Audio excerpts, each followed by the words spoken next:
کی۔ ادھر امام مسلم رضی اللہ تعالیٰ عنہ کو امام حسین رضی اللہ تعالیٰ عنہ نے حکم دیا کہ آپ کوفہ کی سرزمین پر جائیے۔ جو لوگ کہہ رہے ہیں اور اصرار کر رہے ہیں کہ میں وہاں جا کر اپنی خلافت کا اعلان کروں اور امامت اور امارت کے منصب پر فائز ہو جاؤں۔ حضرت امام مسلم بن عقیل نے بڑے دانشور تھے، نہایت عقل مند، تیز ترار اور بہت زیرک اور انتہائی معاملہ شناس شخصیت تھی۔ حضرت مسلم بن عقیل رضی اللہ تعالیٰ عنہ کی حالات کو فوراً بھانپ جایا کرتے تھے۔ تو مسلم بن عقیل امام حسین رضی اللہ تعالیٰ عنہ کی جانشینی کو اپناتے ہوئے حکم پا کر آپ کوفہ کی سرزمین پر آ گئے۔ ادھر امام مسلم کوفہ کی سرزمین پر آئے تھے تو سارے دروازے حضرت امام مسلم کے لیے کوفہ کے بسنے والوں نے کھول دیے۔ سب کی تمنا یہ تھی اہل بیت کا عظیم چشم و چراغ آیا ہے،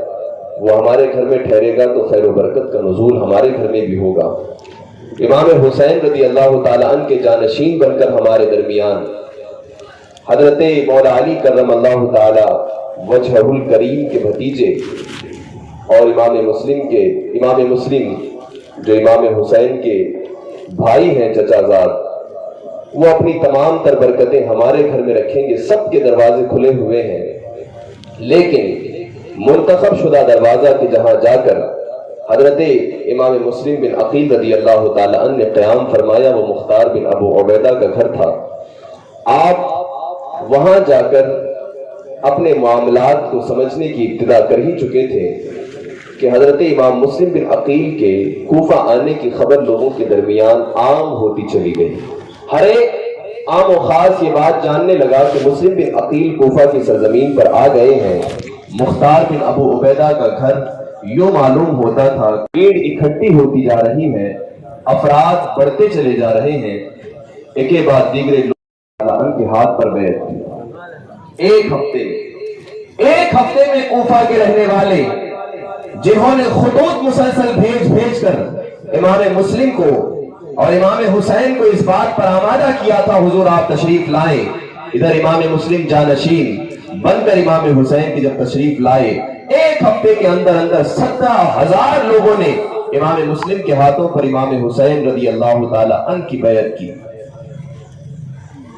امام مسلم بن عقیل رضی اللہ تعالی عنہ نے سوچا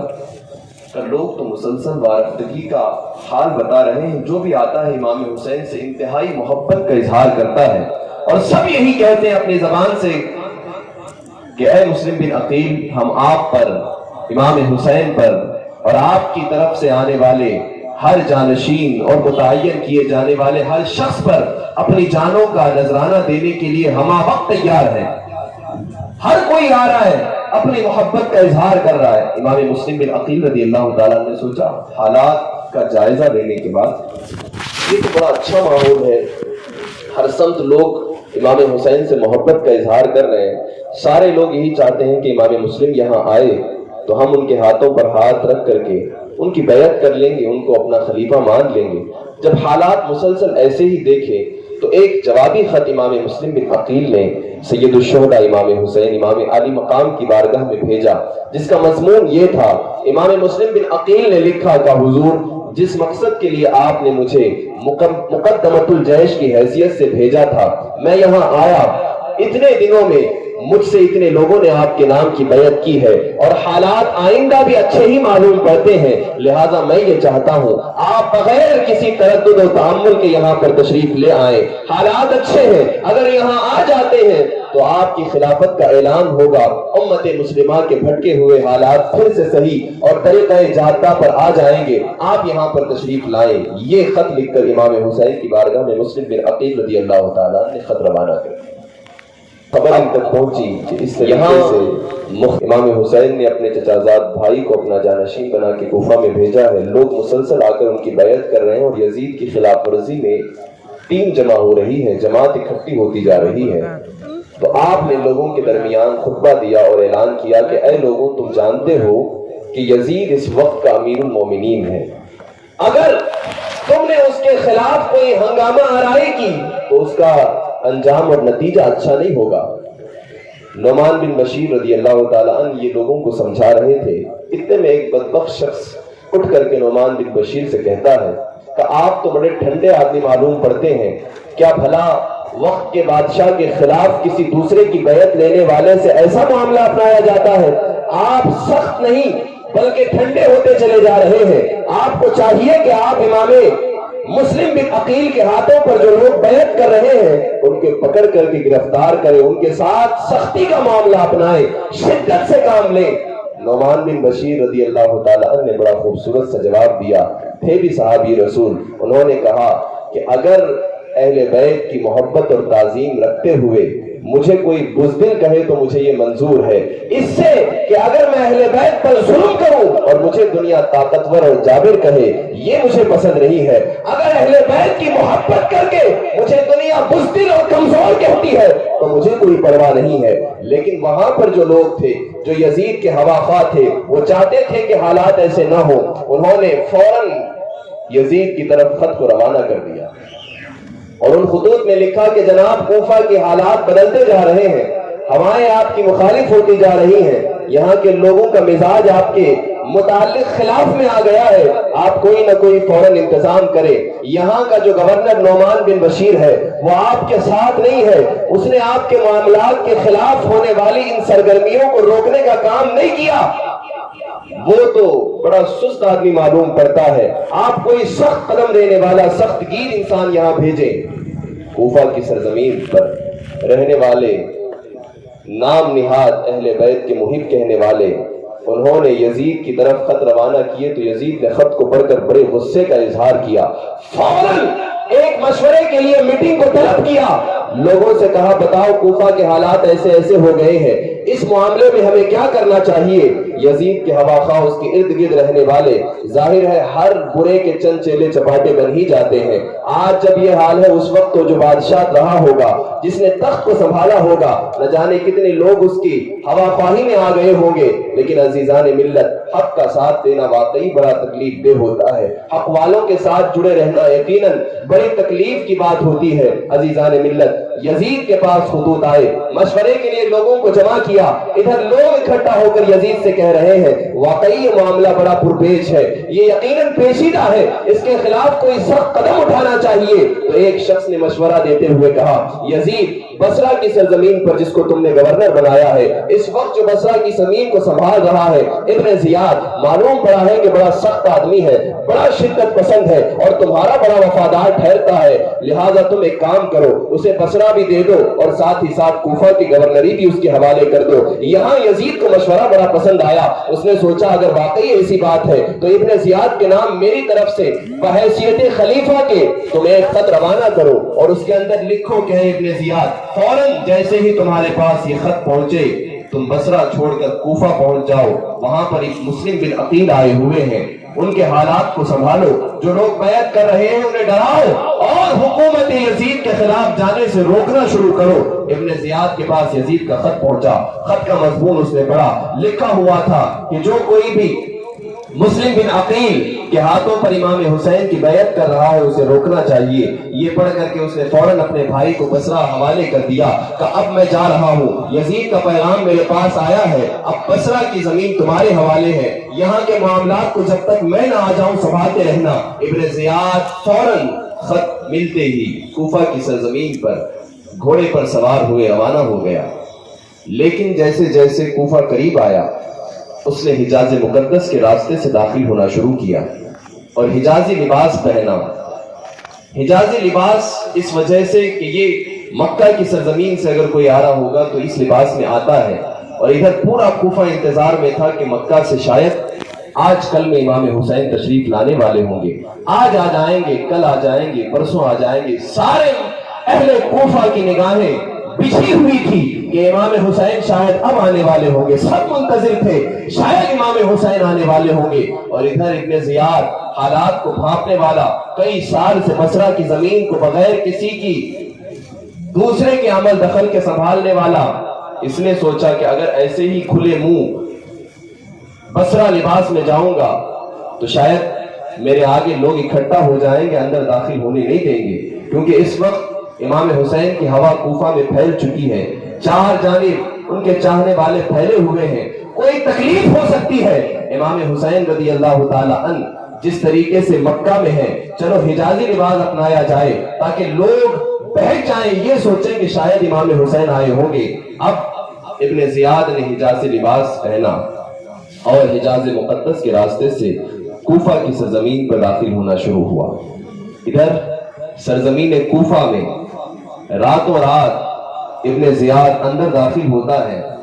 چاروں طرف پورے کوفہ کے اندر آوازیں بجنی شروع ہو جاتی ہے، ہر کوئی پکار پکار کر کہہ رہا ہے آ جاؤ، نواسۂ رسول آ گئے ہیں، امام حسین آ گئے ہیں، اے کوفہ والوں شاد ہو جاؤ، تم اپنی زندگی پہ ناز کرو کہ نواسۂ رسول کوفہ کی سرزمین پر پہنچ چکے ہیں۔ اس نے منہ چھپایا ہوا تھا، راستہ بھی حجاز مقدس کا اپنایا، لباس بھی حجازی پہن کر کوفہ کی سرزمین میں داخل ہوا۔ لوگ سوچ رہے تھے نواسۂ رسول آئے ہیں، لوگ سوچ رہے تھے ابن رسول اللہ آئے ہیں۔ اللہ اکبر کبیرہ، عزیزان ملت، کوفہ کی سرزمین پر چار جانب لوگوں کا تاتا بنتا چلا گیا، ہر طرف لوگوں کی بھیڑ امڑتی چلی آئی، یہ سوچ کر کے نواسۂ رسول آئے ہیں، یہ سوچ کر کے فاطمہ کے جگر گوشے آئے ہیں، یہ سوچ کر کے کہ علی مولا کی جگر پارے آئے ہوئے ہیں۔ عزیزان ملت، سب لوگ ایک دوسرے کو دعوت دے رہے ہیں، بلا رہے ہیں آ جاؤ حسین آئے ہیں۔ جب بھیڑ اتنی زیادہ ہو گئی کہ ابن زیاد کا گھوڑا آگے چل نہیں پا رہا تھا، تو ابن زیاد کے ایک سپاہی نے کہا ہٹ جاؤ، راستہ دے دو، یہ امام حسین نہیں ہے بلکہ یہ کوفہ کا نیا گورنر یزید کی طرف سے بنا کر بھیجا گیا ہے، یہ ابن زیاد آیا ہے۔ لوگ مایوس ہو کر اپنے اپنے مکانوں کی طرف پلٹ گئے۔ صبح ہوئی، صبح ہوتے ہی ابن زیاد نے سارے معاملات کو سنبھالا، نعمان بن بشیر کو خط دے دیا کہ تمہیں معزول کر دیا گیا ہے، تمہیں تخت سے ہٹا دیا گیا ہے۔ نعمان بن بشیر ہٹ گئے، سلجھے ہوئے صحابی رسول تھے، آپ رضی اللہ تعالی عنہ اپنے کاموں میں مشغول ہو گئے۔ ادھر ابن زیاد نے سارے مجمع کو بلایا، پورے کوفہ کے سامنے دھمکی بھرے لہجے میں کہنے لگا کہ اے کوفہ والوں، مجھے معلوم پڑا ہے کہ یہاں کے لوگوں نے وقت کے خلیفہ اور مسلمانوں کے بادشاہ یزید کے خلاف کسی اور کی بیعت کرنی شروع کر دی ہے۔ اسی معاملے کو روکنے کے لیے کوفہ کی سرزمین کا گورنر بنا کر کے مجھے یعنی ابن زیاد کو یزید نے بھیجا ہے، اور میں تم کو تاکید کرتا ہوں کہ اپنے کاموں سے باز آ جاؤ، اگر نہیں آئے تو تمہارے گھر ویران کرنے میں مجھے دیر نہیں لگے گی۔ تم کو اس بات سے آگاہ کر رہا ہوں، پھر نہ کہنا کہ ہمیں بتایا نہیں گیا تھا۔ ابن زیاد نے دھمکی بھرے لہجے میں پورے اہل کوفہ کو جمع کر کے اپنے اس خطبے میں کہا اور اپنی گورنری کا اعلان کیا۔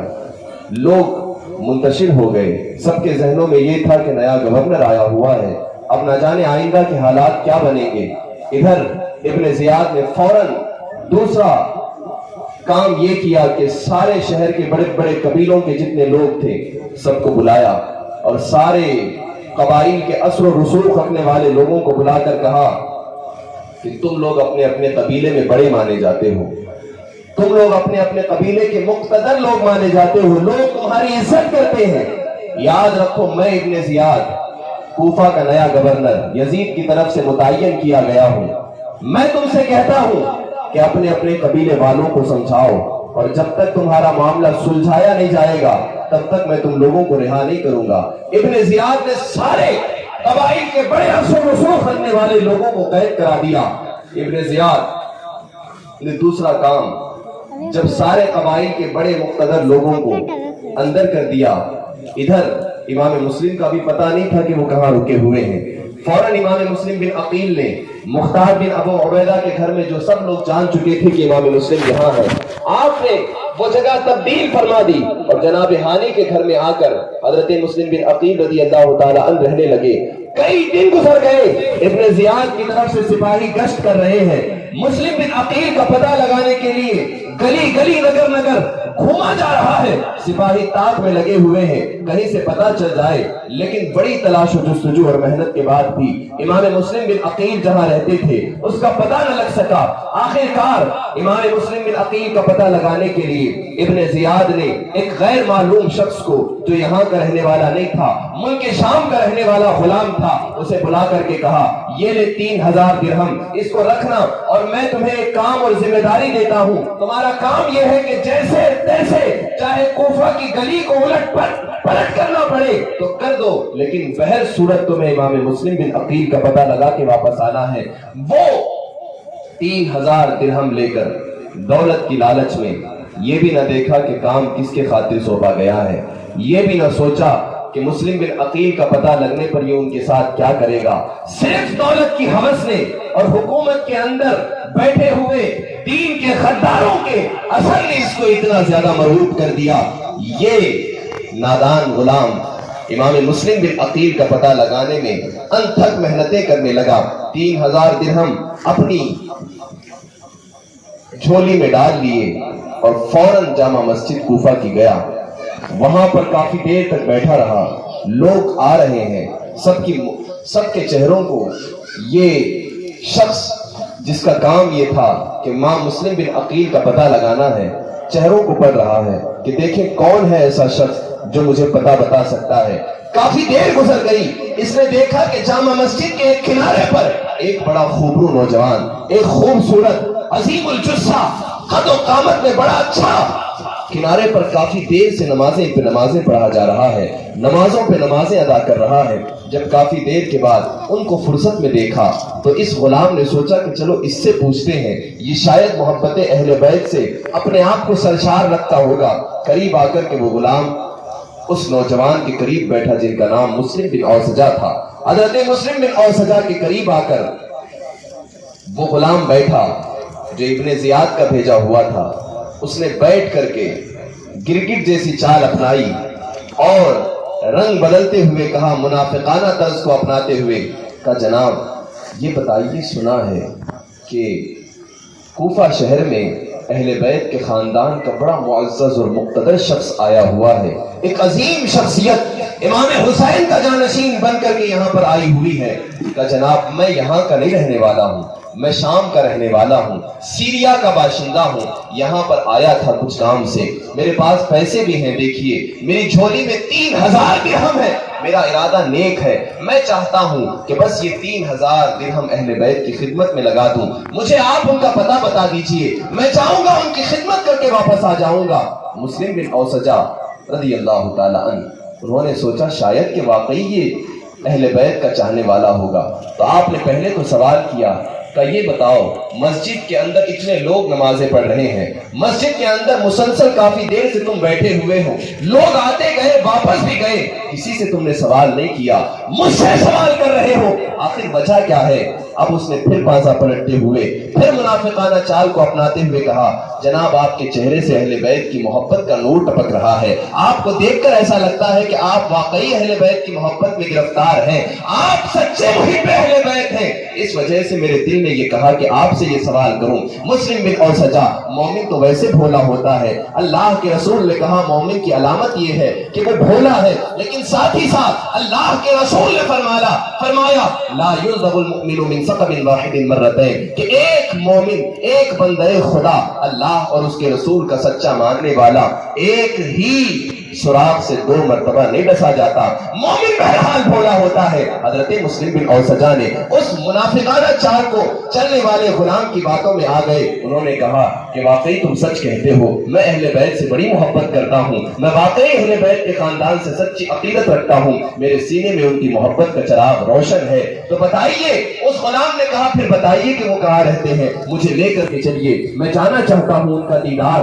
کرنا چاہتا ہوں، ان کی زیارت سے مشرف ہو کر ان کی خدمت میں یہ ہدیے دینا چاہتا ہوں۔ حضرت مسلم بن اوسجہ نے کہا کہ چلو ٹھیک ہے، میرے ساتھ چلو۔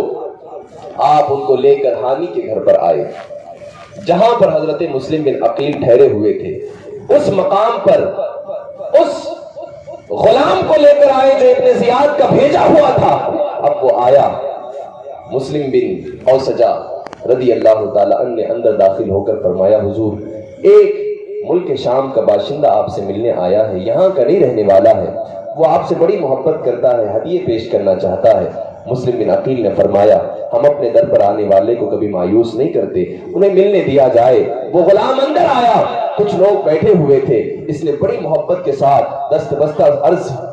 سلام عرض کیا، دست بوسی کی، اس کے بعد سلام اور خیریت کے بعد حضرت مسلم بن عقیل کی بارگاہ میں 3000 درہم جو اس کے پاس ابن زیاد کے دیے ہوئے تھے وہ پیش کر دیا اور کہا حضور یہ لیجئے میری طرف سے آپ کی بارگاہ میں ہدیہ ہے۔ روزانہ پھر معمول بنا لیا، اب جگہ کا پتہ تو چل گیا تھا، گھر بھی جان گیا، اور روزانہ مسلم بن عقیل کے بارگاہ میں صبح سب سے پہلے آتا، رات میں سب سے دیر میں جاتا، اور جب آنے جانے کا یہ سسٹم اس کا بنا تو روایت میں آیا وہ صبح سب سے پہلے اس وجہ سے آتا تھا تاکہ حالات سب سے زیادہ مجھ کو معلوم رہے، شام دیر اس وجہ سے جاتا تھا کہ پورے دن میں یہ کیا کیا کر رہے ہیں، کیا پلاننگ چل رہی ہے، کیا تیاریاں ہو رہی ہیں، سب معلومات لے کر جاسوسی کر کے سیدھا ابن زیاد کے پاس جا کر خبر دیتا تھا کہ وہاں ایسے ایسے ہو رہا۔ عزیزان ملت، اسی وجہ سے اللہ کے رسول نے فرمایا مومن کے کبھی دو منہ نہیں ہو سکتے، مومن یہاں بھی رہتا ہے تو ایک ہی بات کہتا ہے، اور اگر وہ غائبانہ وقت میں ہوتا ہے وہاں بھی ایک بات کرتا ہے، دو منہ رکھنے والا مومن نہیں ہوتا، منافق ہوا کرتا ہے۔ عزیزان ملت، یہ شخص یہاں تو مسلم بن عقیل کی بارگاہ میں بیٹھ کر یہ کہتا حضور میں آپ سے بڑی محبت کرتا ہوں، اور جا کر کے ابن زیاد کے پاس پورے دن کا سارا حال بیان کرتا کہ وہاں تیاریاں ہو رہی ہیں، نقشے بنائے جا رہے ہیں، پلاننگ چل رہی ہے، یزید کی حکومت کے خلاف لوگوں کو اکٹھا کیا جا رہا ہے۔ اللہ اکبر۔ ابن زیاد کے پاس سارا کچھ معاملہ پہنچ چکا تھا کہ امام مسلم بن عقیل کہاں ٹھہرے ہیں، کیا کیا ہو رہا ہے۔ ابن زیاد نے فوراً ہانی کے ابن زیاد کے ساتھ جس گھر میں ٹھہرے تھے اس گھر کے مالک کے ساتھ ابن زیاد کے اچھے تعلقات تھے، ادھر ابن زیاد نے گھر کے مالک کو بلایا، سپاہیوں کو بھیج کر کے جاؤ ہانی کو بلا کر لاؤ، میں اس سے کچھ بات کرنا چاہتا ہوں۔ رات کا وقت تھا، ہانی نے سوچا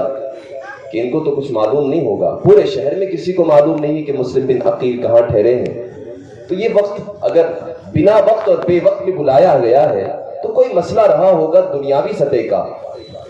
حالات کے معاملے میں کچھ بحث کرنی ہوگی۔ یہ سوچ کر بغیر کسی اسلحے ہتھیار کسی کو لیے بغیر اکیلے سپاہیوں کے ساتھ حضرت ہانی چلے گئے۔ وہاں ابن زیاد آگ بگولا ہو کر تخت پر بیٹھا ہوا تھا، جیسے ہی ہانی اندر داخل ہوئے سلام کیا، اس نے سلام کا جواب بھی نہیں دیا اور بولتا ہے کہ اے ہانی، کیا یزید کے خلاف تم فوج اکٹھا کر رہے ہو؟ مجھے خبر لگ چکی ہے کہ مسلم بن عقیل تمہارے گھر میں ٹھہرے ہیں اور تم مسلم بن عقیل کے ہاتھوں پر لوگوں کو بلا بلا کر بیعت کرا رہے ہو، فوج جمع کر رہے ہو، وقت کے بادشاہ یزید کے خلاف تم اپنا جتھا جوڑ رہے ہو۔ یہ سارا معاملہ سننا تھا کہ حضرت ہانی نے سوچا ایسے ہی کسی نے بتا دیا ہوگا، آپ نے پہلے انکار کیا کہ ایسا کوئی معاملہ نہیں ہے، یہ بات آپ تک غلط پہنچائی گئی ہے، میرے یہاں پر کوئی نہیں ٹھہرا ہے۔ یہ کہنا تھا، دلیل اور پروف کے طور پر فوراً ابن زیاد نے وہ غلام جو اس کی طرف سے صبح شام آ کے بیٹھتا تھا اندر سے نکالا اور غلام کو کہا ہے ماقل باہر آؤ۔ جیسے ہی وہ ماقل نامی غلام باہر آیا، ہانی کی آنکھیں پھٹی کی پھٹی رہ گئیں۔ اللہ اکبر! صبح شام اہل بیت کی محبت کا دعویٰ کرنے والا منافق، صبح شام مسلم بن عقیل کے پڑوس میں بیٹھ کر کے اہل بیت کی سچی وفاداری کا دم بھرنے والا شخص آج دلیل کے طور پر آ رہا ہے۔ اب ہانی کچھ نہ بول سکے، وہ دم بخود رہ گئے تھے کہ اب بولوں تو کیا بولوں۔ اچانک ابن زیاد نے کہا بتاؤ اب کیا کہتے ہو، ہمارے پاس تو دلیل بھی ہے، اس شخص نے دیکھا ہے کہ تمہارے ہی گھر میں مسلم بن عقیل ٹھہرے ہوئے ہیں۔ رفیقان ملت، صبح شام بھی مسلم بن عقیل سگے مولا علی کے بھتیجے کو دیکھ کر بھی جس کا دل نہ بدلا ہو، اہل بیت کا سما چاروں طرف بنا ہوا تھا، زمانہ کوئی دور نہیں تھا، نواسہ رسول کا زمانہ تھا، پھر بھی جس کے دل میں کوڑ ہوتا ہے وہ صبح شام مسلم بن عقیل کا چہرہ دیکھ کر بھی صحیح مسلم نہیں بن پاتا ہے، صحیح مومن نہیں بن پاتا۔ عزیزان ملت، منافق ہوا کرتا ہے، اسے صرف رب تبارک و تعالیٰ کی توفیق اور اس کی بارگاہ سے ملنے والی ہدایت درست کر سکتی ہے۔ عزیزان ملت، جیسے ہی غلام باہر آیا، حضرت ہانی کی آنکھیں کھلی کی کھلی رہ گئیں۔ اب ابن زیاد پوچھتا ہے بتاؤ اب کیا کہتے ہو؟ ہانی کہتے ہیں کہ دیکھو مسلم بن عقیل میرے گھر میں ٹھہرے ہوئے ہیں، لیکن میں نے ان کو نہیں بلایا ہے، وہ خود آ گئے تھے، وہ میرے گھر میں مہمان کی حیثیت سے آئے۔ ہمارا رواج ہے کہ اہل بیت اگر ہمارے گھروں پر مہمان کی حیثیت سے آئے تو ہم منع نہیں کرتے۔ میں نے اپنے گھر کے دروازوں کو کشادہ کر دیا، وہ میرے گھر میں مہمان کی حیثیت سے ٹھہرے ہوئے ہیں۔ ابن زیاد نے کہا کہ تمہارے لیے ایک ہی یہاں سے اپنی جان بچا کر جانے کی صورت ہے کہ تم فوراً مسلم بن عقیل کو میرے حوالے کر دو۔ اگر مسلم بن عقیل کو میرے حوالے کر دو گے تو اس وقت تمہیں چھوڑ دیا جائے گا، ورنہ کسی صورت میں تم یہاں سے بچ کر نہیں جا سکتے۔ حضرت ہانی نے کہا یہ بات تو ممکن نہیں ہے، اس وجہ سے کہ جو گھر میں ہمارے مہمان آیا ہوا ہے ہم اپنے مہمانوں کی یہ ناقدری نہیں کیا کرتے، ہم تو ان کے قدردان ہیں، ہم عام مہمان کی جان بھی اپنی حفاظت میں لیتے ہیں، تو یہ تو اہل بیت کا مہمان ہے، یہ اللہ کے رسول کے مقدس خاندان کا شہزادہ ہے، اس کی جان کو تمہارے حوالے کیسے کر دیا جائے گا؟ مسلم بن عقیل ہانی کے گھر پہ ٹھہرے ہوئے تھے، ان سے کہا گیا ہانی کو بلا لو، انہیں کہہ دو کہ وہ یہاں آ جائیں۔ ہانی نے کہا مسلم بن عقیل کو کسی صورت میں تمہارے حوالے نہیں کر سکتا۔ یہی تیکھی گفتگو چل رہی تھی، بات آگے بڑھ گئی۔ ادھر ہانی نے کہا کہ ہم اپنے مہمانوں کی ناقدری نہیں کرتے۔ ابن زیاد نے کہا تمہیں معلوم نہیں تم کس سے بات کر رہے ہو؟ میں کوفہ کا گورنر ہوں، کیا گورنر سے ایسے بات کی جاتی ہے؟ تو ہانی نے کہا اگر تم گورنر ہو تو میں بھی تمہاری رعایا سے ہوں، بتاؤ کیا اپنی رعایا کے ساتھ گورنر کا ایسا سلوک ہوتا ہے؟ حضرت ہانی کے اس جواب پر ابن زیاد نے کہا تمہیں معلوم نہیں ہے میں تمہاری گردن بھی مار سکتا ہوں۔ ابن زیاد کے اس کہنے پر حضرت ہانی نے کہا اگر تو میری گردن مارنے کی طاقت رکھتا ہے تو تجھے معلوم ہونا چاہیے کہ میں ایک قبیلے کا سرگنا ہوں، میں ایک قبیلے کا معزز اور مقتدر آدمی ہوں، اگر میری گردن پر تیری تلوار پہنچ سکتی ہے تو تیرے اگل بگل بھی تلواریں چمکی جا سکتی ہیں، میرے قبیلے والے تجھے چھوڑیں گے نہیں۔ ہانی کے اس جملے سے ابن زیاد کو بڑا غصہ آیا، اس نے فوراً ہانی کے سر اور منہ پہ مارنا شروع کر دیا، یہاں تک کہ حضرت ہانی کا ہونٹ پھٹ گیا۔ اتنے میں حضرت ہانی نے بغل میں کھڑے ہوئے سپاہی کی تلوار نکالنے کی کوشش کی، نکال نہ سکے، وہ پیچھے ہٹ گیا، آپ کا ہاتھ واپس آپ کے پاس آ گیا۔ ادھر ابن زیاد نے کہا تو نے تلوار نکال کر مجھ پر حملہ کرنے کی کوشش کی ہے، اب تو بچ کر نہیں جا سکتا۔ اس نے فوراً سپاہیوں سے کہا کہ ہانی کو جیل کے اندر ڈال دو، اس کا معاملہ بعد میں نپٹایا جائے گا۔ حضرت ہانی جیل کے اندر گرفتار کر لیے گئے، قیدی بنا لیے گئے ہیں۔ ادھر پورے علاقے میں بات پھیل گئی کہ ہانی گرفتار نہیں بلکہ مار دیے گئے، ہانی کو ابن زیاد نے قتل کر دیا۔ ہانی کے قبیلے والے برہم ہوئے، فوراً غصے میں آ کر انہوں نے انتقام کی صدائیں بلند کی، کا بدلہ چاہیے، ہانی کی اگر جان گئی ہے تو اس وقت ابن زیاد کا سر ہمیں چاہیے۔ پورا کوفہ گرم تھا، اسی میں حضرت امام مسلم بن عقیل رضی اللہ تعالی عنہ نے فوراً یہ جب خبر پہنچی تو آپ بھی گھر کے اندر نہ ٹھہرے کہ جس گھر کے مالک کے میں گھر میں رہ رہا ہوں بھلا اس کو تکلیف پہنچے، میں اسی کے گھر میں آرام سے رہوں، ایسا ممکن نہیں ہے۔ حضرت امام مسلم بن عقیل ہانی کے گھر سے باہر ہوئے اور باہر آ کر پورے کوفہ کے درمیان آپ نے آواز لگائی کہ اے کوفہ والوں آ جاؤ، وقت آ گیا ہے، اب ہمیں حکومت سے ٹکرانے کا وقت آ گیا ہے۔ پورے کوفہ مسلم بن عقیل رضی اللہ تعالی عنہ کی آواز سن کر کے آواز پر لبیک کہتے ہوئے کوفہ کے سارے گھروں سے لوگ امٹ کر مسلم بن عقیل کی آواز پر جمع ہونے لگے، اکٹھا ہونے لگے۔ دیکھتے ہی دیکھتے مسلم بن عقیل رضی اللہ تعالی عنہ کے پیچھے 40,000 کا لشکر جمع ہو گیا۔ ایک آواز اہل بیت کے خاندان کے ایک فرد مسلم بن عقیل کی لگی، پورا کوفہ جمع ہو گیا، 40,000 کا لشکر مسلم بن عقیل کی اقتداء میں پیچھے کھڑا ہے۔ ادھر مسلم بن عقیل ایک اشارہ کریں گے،